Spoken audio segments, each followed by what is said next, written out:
Bom, boa noite a todos, né? Hoje é dia 21 de outubro, né? E a gente recebe para a nossa live de hoje a professora Pamela Barreto, do curso de Física, né? A professora Pamela vai apresentar a apresentação dela vai ser sobre materiais magnéticos e o princípio de exclusão de Pauli, né? E a professora Pamela, para ter os que não a conhecem ainda, né? Ela é graduada em licenciatura em Física pela Estadual do Norte do Fluminense, com mestrado também em Física pela Universidade Federal Fluminense, e um doutorado no CBPF, que é o Centro Brasileiro de Pesquisas Físicas. Ela atualmente é coordenadora também do mestrado em Ensino de Física, aqui do nosso campus, né?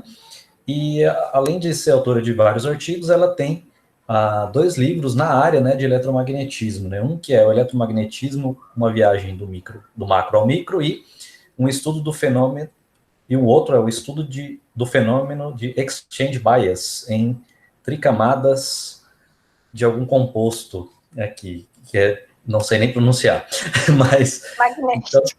Então, tricamadas magnéticas. Isso, tricamadas magnéticas. Então, a gente vai fazer conforme a gente tem feito nas últimas lives, né? O professor vai ter alguns minutos, 20 minutos mais ou menos, e ao final a gente vai fazer os blocos de perguntas. Então, vocês podem ir escrevendo no chat, que ao final a gente vai ter, ela vai responder as perguntas para a gente. Professora, a senhora agora. Tá bom, muito obrigada. Obrigada pelo convite, o NDE, professora Érica e professor Danilo, muito obrigada. Então, hoje eu vou fazer aqui um resumo, né, porque o tempo é curto, eu vou falar sobre materiais magnéticos e o princípio de exclusão de Pauli. Então, esse trabalho vai ser dividido em motivação, objetivo, qual foi a motivação de se trabalhar esse tema. Vou falar um pouquinho sobre o princípio de exclusão de Pauli, que é um assunto visto pelo primeiro ano de ensino médio, né, na disciplina de Química. Vou descrever aqui os principais tipos de materiais magnéticos e fazer uma característica desses materiais. Vou trazer também um exemplo experimental de pesquisa que nós fazemos a nível mundial nessa área. Também a tabela periódica que eu e o meu aluno de mestrado nós criamos, tabela periódica de materiais magnéticos, aplicações, considerações finais e bibliografia. Então, a motivação inicial veio para divulgar a importância dos materiais magnéticos. E também devido à falta de informação que tem em livros didáticos. Então, a maioria dos livros didáticos falam só de materiais ferromagnéticos. E quando eu digo esse material didático, inclui aí livros de ensino médio e livros de graduação. Até o próprio Griffiths, que é muito trabalhado na disciplina de eletromagnetismo, nas licenciaturas do Brasil e do mundo, ele só trata de materiais ferromagnéticos. Então, a ideia é abordar, claro, no contexto clássico, as principais características que envolvem esses tipos de materiais. Aí eu vou falar dos materiais diamagnéticos, que são materiais não magnéticos, paramagnéticos, ferromagnéticos e antiferromagnéticos. Esses são os 4 principais, tá? Existem outros super paramagnéticos e tais, mas esses são os principais.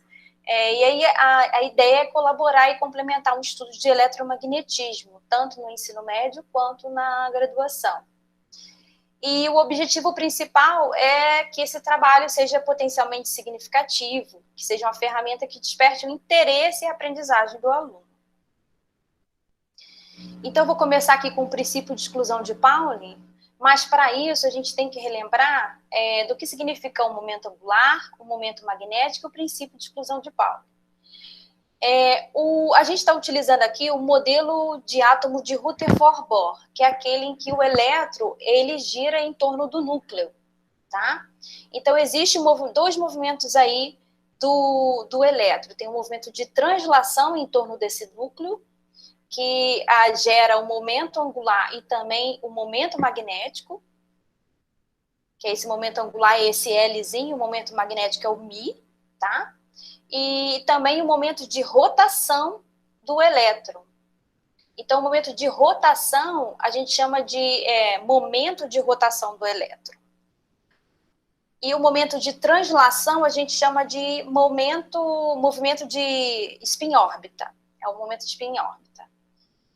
Existem 2 elétrons no orbital completo, como diz o princípio de exclusão de Pauli. E aqui eu vou relembrar a vocês que existe o nível de energia, vou colocar a setinha aqui, ó. Aquela distribuição do princípio de exclusão de Pauli, a gente vai dar uma relembrada. O número aqui equivale ao nível de energia, então vai até 7, tem até mais, tá? Mas em princípio nós vamos trabalhar com isso. É o que vocês veem no ensino médio. Aqui o 2 é o número máximo de elétrons nesse subnível, né? Nesse subnível energético. Então, a letra é o subnível, esse número aqui, essa constante aqui é o nível de energia, e o expoente é o número máximo de elétrons permitido nesse subnível.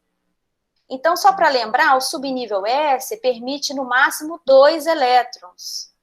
O subnível P permite no máximo 6. E o D são 5, então permite 10, e o F permite no máximo 14. Tá? E aqui estão os níveis de energia. Como que era feita essa distribuição, essa regrinha, né? Era assim, ó, 1s2, 2s2, 2p6, 3s2, 3p6, 4s2, 3d10, 4p6, 5s2, 4d10, 5p6, e assim vai, por diante, tá? O F é o 14, só para relembrar. E assim continua. E o que o princípio de exclusão de Pauli preza? Utiliza a regra de Hund, que é o quê? Os spins apps. Primeiro você preenche os spins apps, só pode ter no máximo 2 elétrons em cada orbital. Então, primeiro você preenche tudo para cima, que seria o up, e depois você vem preenchendo tudo para baixo, que seria o down. Como assim, professora? Vamos fazer essa distribuição. Vamos começar com os materiais diamagnéticos, que são conhecidos também como materiais não magnéticos, tá? E a gente vai entender o porquê. Então, aqui eu trouxe alguns exemplos, ó, o ouro, a prata, o cobre. Aqui eu estou tratando do ouro, o número atômico dele é 79. Então, eu vou naquela regrinha, ó, 1s2, tá vendo aqui? 2s2, 2p6, 3s2, 3p6, 4s2, eu vou até que a soma de todos esses expoentes dê 79. Só que o princípio de exclusão de Pauli também tem algumas exceções. E qual é a exceção? Que, na verdade, são algumas regras desse princípio. E qualquer livro de ensino médio já tem. Se você fizesse direto, ia dar isso aqui, ó.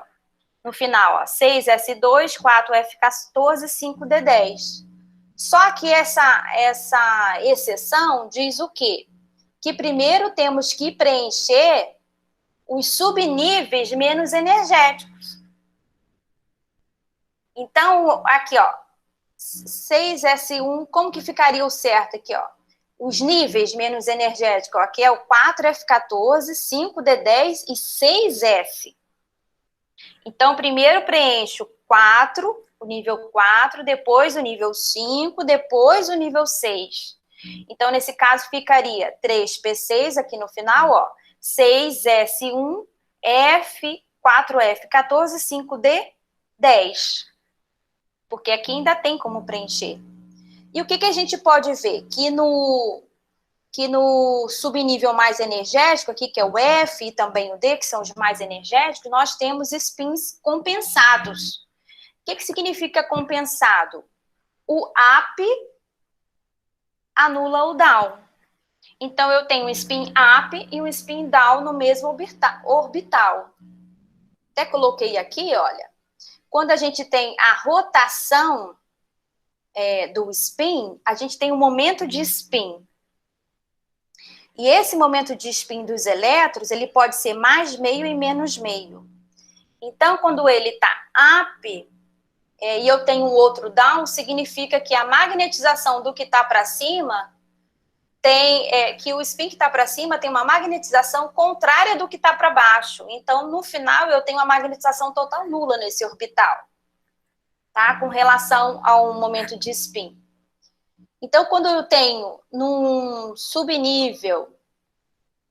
subníveis mais energéticos, quando eu tenho os orbitais compensados, que é nesse caso aqui, isso significa que eu não tenho magnetização nele. Então, os materiais diamagnéticos, pelo princípio de exclusão de Pauli, a gente consegue fazendo a distribuição, a gente consegue visualizar que não tem, a magnetização total aqui é nula. Aí aqui tem outros exemplos de materiais diamagnéticos, só para não dizer que foi sorte. Por exemplo, vamos fazer o do cobre, que é o número 29. Então, 1s2, 2s2, 2p6, 3s2, 3p6, 4s2, 3d10. É assim que nós faríamos. Se a gente for somar, ó, 2 com 2, 4, com 6, 10, aqui mais 10, então vai dar 20, 29, exatamente o número atômico do cobre. Mas aí, olha só, aqui, ó, 3p6, 4s1, 3d10. O 3 não vem antes do 4? Então, primeiro eu tenho que preencher esses. Então, vai ficar 3p6, 3d10, 4s1. Então, o subnível mais energético, o subnível D, ele é mais energético que o subnível S. E o subnível P é mais energético que o subnível D e S. Então, os subníveis mais energéticos, eu deveria ter circulado os dois aqui, mas de qualquer forma, vocês estão tendo esse acesso e essa informação que os subníveis mais energéticos, quando eu tenho eles compensados, significa o quê? Que a magnetização do meu momento magnético de spin para cima, ele é inverso ao para baixo, então ele se anula, eu tenho a magnetização total nula. Agora, como que se comportam esses materiais com a ausência de um campo externo e na presença de um campo externo? Eu coloquei aqui o campo H, e aí eu vou aproveitar para diferenciar para vocês. O campo B é o campo magnético intrínseco da amostra, já vem com ele, é natural. E o campo magnético H é o campo magnético gerado por bobina, tá? É um campo magnético externo. O que acontece? Quando eu tenho o campo magnético desligado, eu não tenho magnetização. A magnetização natural dele total é nula, porque os spins estão lá compensados nos orbitais. Agora, quando eu aplico um campo, olha o que acontece com o comportamento desses momentos magnéticos. Os momentos magnéticos se alinham de forma contrária ao campo. Por quê? Então, toda vez que eu for analisar um material, se eu for analisar utilizando o princípio de exclusão de Pauli, eu tenho que avaliar tanto a configuração dos subníveis mais energéticos, quanto também a susceptibilidade magnética. Então, quando eu tenho a magnetização e o campo magnético com sentidos contrários, porque se eles estão orientados todos para a esquerda e o campo magnético externo está para a direita, eles possuem sentidos contrários. Então, eu tenho uma susceptibilidade magnética negativa, menor do que zero. Então, o que isso significa? A susceptibilidade magnética é a tendência que o material tem de se magnetizar. Então, ele possui a susceptibilidade magnética negativa. Agora, o que acontece com os materiais paramagnéticos? Coloquei aqui alguns exemplos, né? Sódio, alumínio, oxigênio. Olha o caso do oxigênio, número atômico 8. 1s2, 2s2, 2p6. Aqui dá 8, ó. O que acontece aqui no subnível mais energético? Eu tenho spins descompensados. Então, no caso dos materiais diamagnéticos ou não magnéticos, aqui os spins são compensados.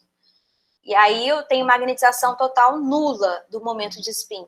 Agora aqui eu tenho contribuição do momento de spin e do momento orbital. Então aqui eu tenho duas contribuições, tá? Então aqui a minha magnetização não é nula. Do alumínio é a mesma coisa, ó, número atômico 13. 1s2, 2s2, 2p6, 3s2, 3p1, que foi só o que faltava. Olha o que aconteceu aqui no subnível mais energético.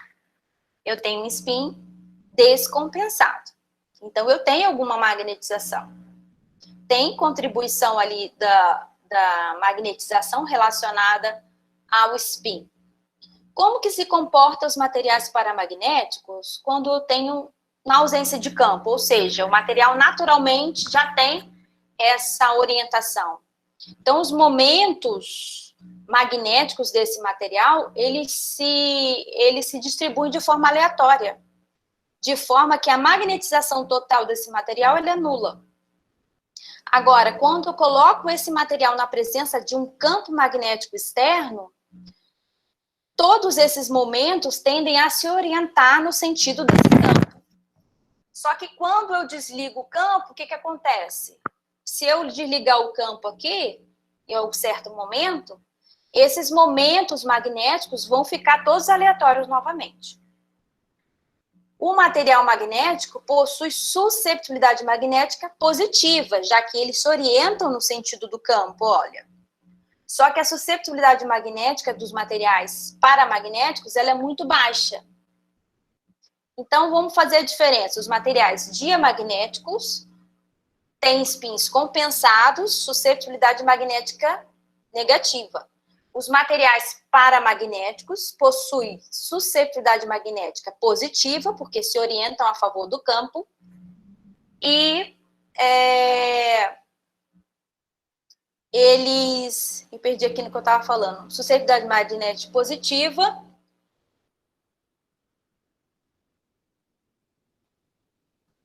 Esqueci o que eu estava falando. Vou passar, qualquer coisa a gente volta, tá? Os materiais... eu estava falando dos spins. Os materiais diamagnéticos possuem spins compensados nos seus orbitais e os materiais paramagnéticos possuem spins descompensados nos seus orbitais. Então, por isso que tem a magnetização diferente de zero quando em contato com o campo externo. E os materiais ferromagnéticos? Como que eu vou diferenciar? Olha, os materiais ferromagnéticos também têm spins descompensados. Ora, então como que eu vou diferenciar um material paramagnético de um ferromagnético, já que ele também tem spins descompensados? O que eu tenho que analisar, além dos spins descompensados, é a distribuição eletrônica do princípio de exclusão de Pauli e a susceptibilidade magnética do material. Então, essas duas coisas vai me possibilitar caracterizar um material. Então, eu consigo caracterizar um material magnético, diferenciar as características dele, conhecendo o princípio de exclusão de Pauli e conhecendo a susceptibilidade magnética desse material. No caso dos materiais ferromagnéticos, a susceptibilidade magnética dele é muito maior do que zero. Então, os paramagnéticos possuem susceptibilidade magnética baixa e os ferromagnéticos possuem susceptibilidade magnética alta. Os materiais ferromagnéticos dependem da temperatura. Então, os materiais ferromagnéticos, se atingir uma certa temperatura crítica, que é chamada de temperatura de Curie, ele se torna um material paramagnético.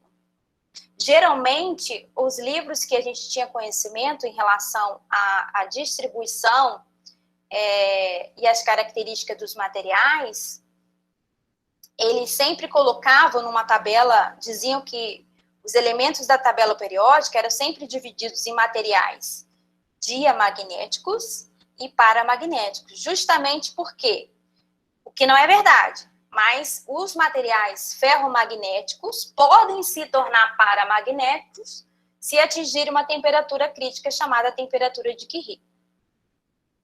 E os materiais antiferromagnéticos que a gente vai ver também pode se tornar paramagnéticos se atingir uma temperatura crítica chamada temperatura de Néel. A gente vai ver mais para frente.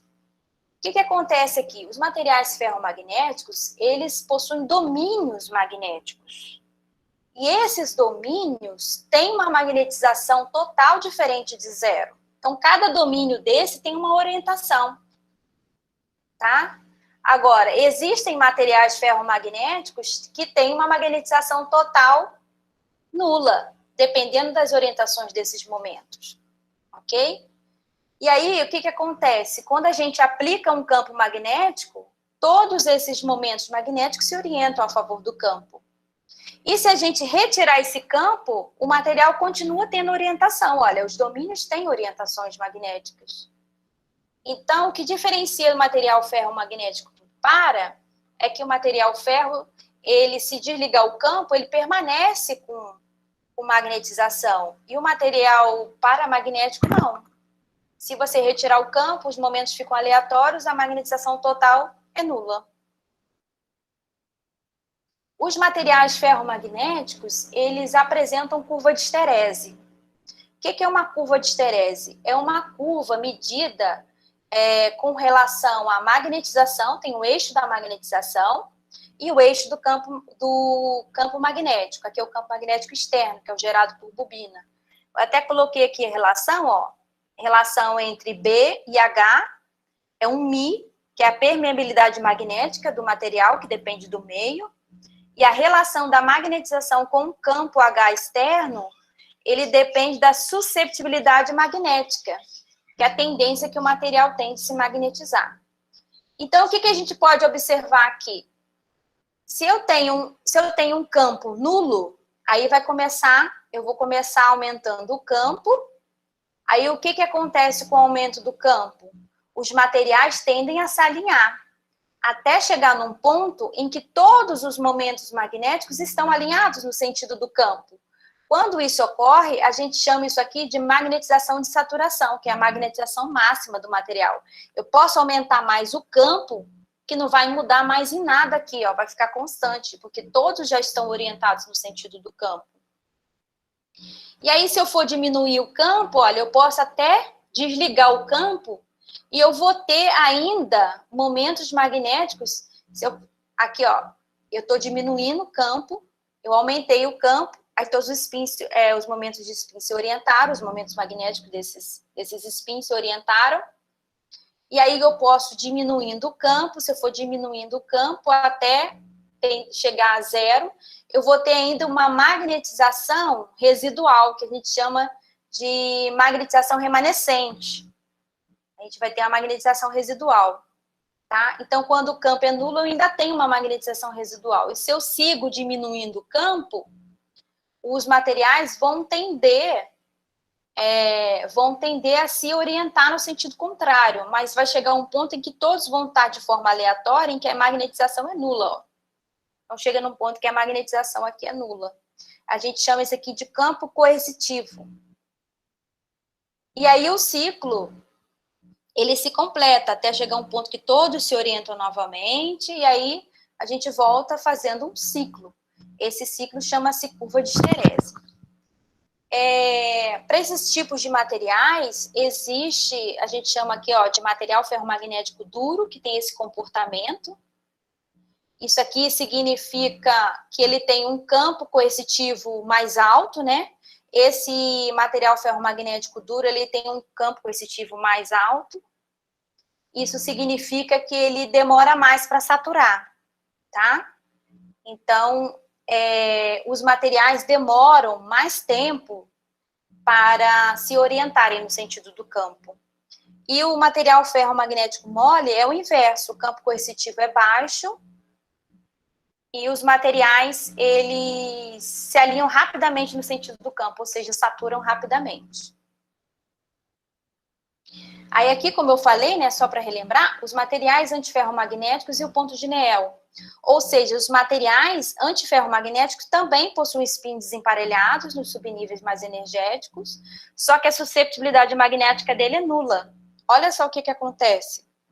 Eles ficam totalmente descompensados. Então, na presença de um campo ou na ausência de um campo, a magnetização total dele é nula. Aí eu trouxe para vocês aqui um exemplo experimental. Isso aqui está na minha tese de doutorado. Tá? Isso aqui é uma curva de esterese dessa tricamada aqui, que é chamada de permalói, que é níquel-ferro. O níquel e o ferro são materiais ferromagnéticos. Então, o permalói é um material ferromagnético. Aqui é o ferro-manganês. O ferro é magnético, mas o manganês é antiferromagnético. Então, essa combinação dá um material antiferromagnético. Então, é um material ferro com outro material antiferro, é uma tricamada, tá? E aqui, outro material ferromagnético, o cobalto é ferromagnético. Então, nós temos ferro, antiferro e ferro. A gente viu que o material ferromagnético possui curva de esterese, porque tem magnetização diferente de zero. E o material antiferromagnético, tá vendo aqui que o material antiferromagnético tem magnetização total nula, a susceptibilidade magnética dele é zero? Por isso que só aparece aqui o permalói e o cobalto, e não aparece o ferro-manganês. Então, esse aqui, ó, é um momento pelo campo magnético, é um momento aqui que está relacionado com a magnetização. Então, isso aqui é uma curva de esterese tirada de laboratório, tá? Uma análise experimental. Cada ponto desse aqui é uma medida da magnetização com relação à variação do campo externo. Então, aqui uma tabela periódica que foi construída com um aluno meu de mestrado. Tá vendo aqui, ó, o manganês é um material antiferromagnético. Então, ferro, manganês, o ferro com antiferro deu um material antiferromagnético. E isso aqui é tudo tirado de uma análise à temperatura ambiente. Aplicações, eu trouxe algumas. Aqui o cartão de crédito. Essa tarja magnética do cartão, ela é feita de óxido de ferro. O ferro é um material ferromagnético. Isso aqui é um eletroímã, tá? Eu fiz aqui a grosso modo. O que é um eletroímã? É quando você tem um circuito, né, passado por corrente, e aí você gera um campo magnético. E quando você passa o cartão na maquininha, você passa o cartão num eletroímã. Ou seja, você aplica um campo magnético nessa tarja. E como essa tarja tem momentos magnéticos de materiais ferromagnéticos, eles se orientam no sentido do campo. Então, se orientou no sentido do campo, aceita, ou seja, a senha está correta. Né? E aí passa o cartão, aí a leitura é realizada. Isso aqui eu trouxe dois tipos de aplicações. Uma aplicação direta, que é do cotidiano, mas não é tão direta. Por exemplo, agora, a gravação e leitura magnética. Esses aqui são os cabeçotes, né? Cabeça de gravação e cabeça de leitura magnética, que é feita de material magnético.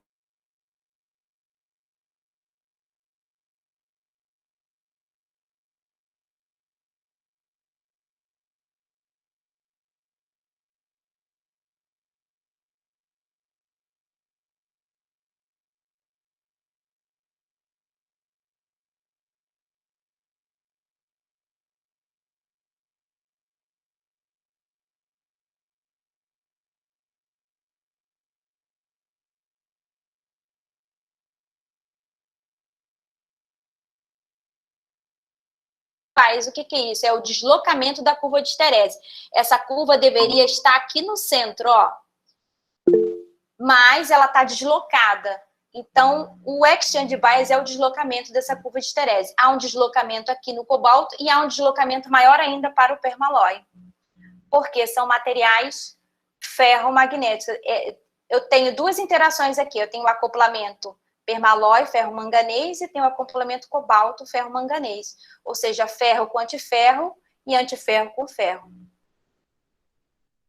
É só para vocês visualizarem, né, essas aplicações. Por que eu estou falando disso aqui? Porque o que deu origem, ou que melhorou essas gravações e teve melhora na nossa tecnologia, foi um boom. Foi com esses dois caras aqui. Esses dois caras descobriram uma magnetorresistência gigante. Olha aqui um exemplo. Eles utilizaram o Fert, um francês que, em sua pesquisa em paralelo, fez materiais tricamadas de cobalto, cobre e cobalto. O cobalto é um material ferromagnético e o cobre é não magnético. Está vendo que a interação ferro com não magnético é a mesma utilizada aqui nas gravações, ó, ferro e não magnético. Por isso eu fiz questão de colocar. E o Grunberg, na Alemanha, ele não fez tricamadas, ele fez multicamadas. E eles fizeram com a espessura do material não magnético muito fina, muito fina. Só para você ter uma ideia, um átomo de cobre, ele tem mais ou menos uns 3 angstrom. E é 10 elevado a menos 10 metros, um angstrom, né? E eles conseguiram crescer um filme aqui de 9 angstrom. É muito baixo, 3 átomos praticamente. É quase impossível fazer isso, é muito difícil. Tem que ser um laboratório muito sofisticado para conseguir fazer isso. E aí eles fizeram esse material não magnético muito fino, e o que eles conseguiram ter de resultado? olha, que existia uma resistência muito alta quando havia um comportamento antiparalelos entre as camadas ferromagnéticas. Então, com o campo desligado, eles tinham uma resistência muito alta, que eles chamaram de magnetorresistência gigante. Então, se o material tem uma resistência muito alta, significa que a condutibilidade dele é muito baixa, né? Então, a resistência é muito alta, então conduz pouco. E se ele conduzisse muito, ele teria uma resistência muito baixa, certo? Eles são inversamente proporcionais. Então, com o campo desligado, existia uma resistência muito alta desses materiais. E o que isso acontece? O material ferro, ele se orienta no sentido do campo. Então, tá aqui. Vamos supor que o campo esteja para cá. O material não magnético se alinha contrário ao campo. Então, eles perceberam que, mesmo com o campo desligado, havia um acoplamento antiferromagnético nesses materiais, que não existem em espessuras de materiais não magnéticos muito grandes. Então, tudo depende da estrutura do material também. Então, foi isso que eu coloquei aqui, olha. Quanto menor é a espessura da camada não magnética, eu estou falando para o caso que eles fizeram, que é cobalto, cobre, cobalto. Se, de repente, mudar um material não magnético para outro elemento e também numa outra espessura, a gente não sabe o que pode existir, tá? Então, tudo tem que ser analisado. Mas aí, no caso dessas amostras que eles fizeram, olha só, a resistência, ela é máxima quando a espessura é a mais baixa, que foi 9 angstrom que eles conseguiram fazer. Conforme vai aumentando a espessura, a resistência vai diminuindo. Olha o que a gente pode ver de avanço tecnológico. Só a nível de curiosidade, para vocês saberem, a IBM investe muito dinheiro em pesquisa nessa área de filmes finos, de exchange bias, porque o avanço tecnológico está sempre querendo equipamentos mais sofisticados, com maior memória, com maior velocidade, cada vez menores, né? Olha o computador de antes e olha o que a gente utiliza atualmente. Então, a gente já teve um avanço muito grande e existem outras aplicações, tá? Tem aplicações na termoelétrica, através dos dínamos, tem aplicações através de ressonância nuclear, que a gente faz exames relacionados à área de saúde. Eu não pude trazer todos aqui. Isso tudo está colocado aqui no livro, que o professor muito bem citou aí na minha apresentação. Esse é um livro que eu fiz com aluno de mestrado. Não existia nenhuma referência bibliográfica que pudesse levar ou explicar as características e o comportamento com o campo, na ausência do campo, de materiais magnéticos, pelo menos dos principais, que o livro trata só desses 4 principais, relacionados à distribuição eletrônica, utilizando o princípio de exclusão de Pauli. Então, isso foi novo.